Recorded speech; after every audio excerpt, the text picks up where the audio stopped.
And this is in Norwegian, but just to show, it's a one-stop project. So instead of sending the patient, as we do in Norway, from the general practitioners to the outpatient department into the hospital department, we force them to fill out this scheme. They have to answer these kind of questions. And having done so, you skip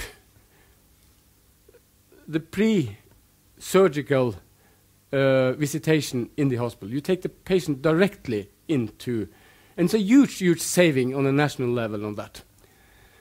I think I skipped the internet societies. No, this is really hairy stuff. I'll just go very briefly through the SNOW project.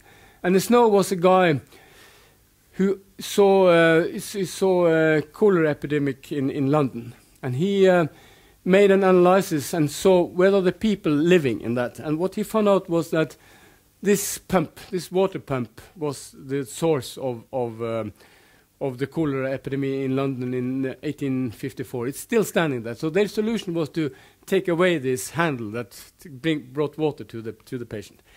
What we have been playing with in Tromsø is that we have made a sort of CIA agent.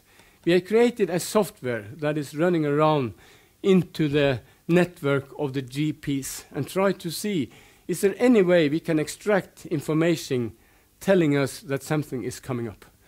And this is a PhD as well. And this is the week of the symptoms onset of a Gardella. That is a small parasite in water. You get deadly sick of that one.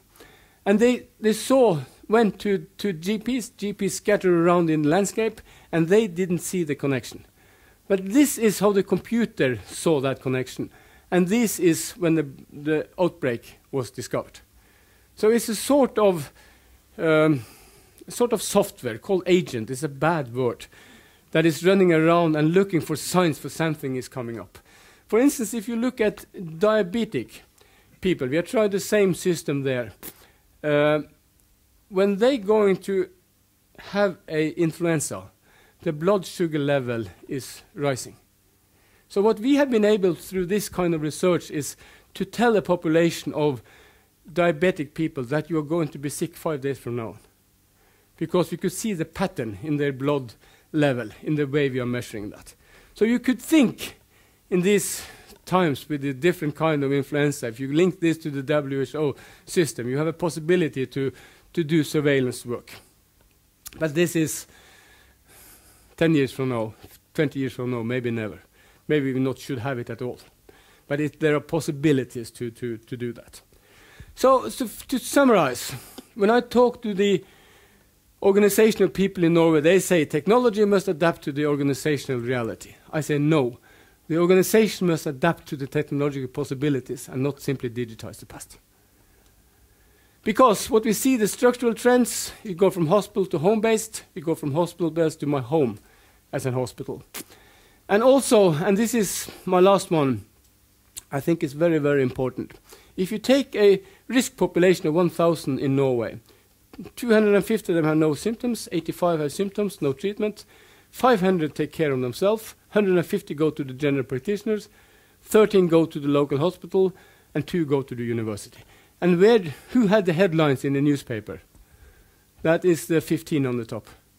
But that's not the population. That's not where the people are. They are not in the hospital. They are taking care of themselves, and we have to create a system that have much more attention on that level. So to finalize, how to adapt to the technology. That's a priest in Norway.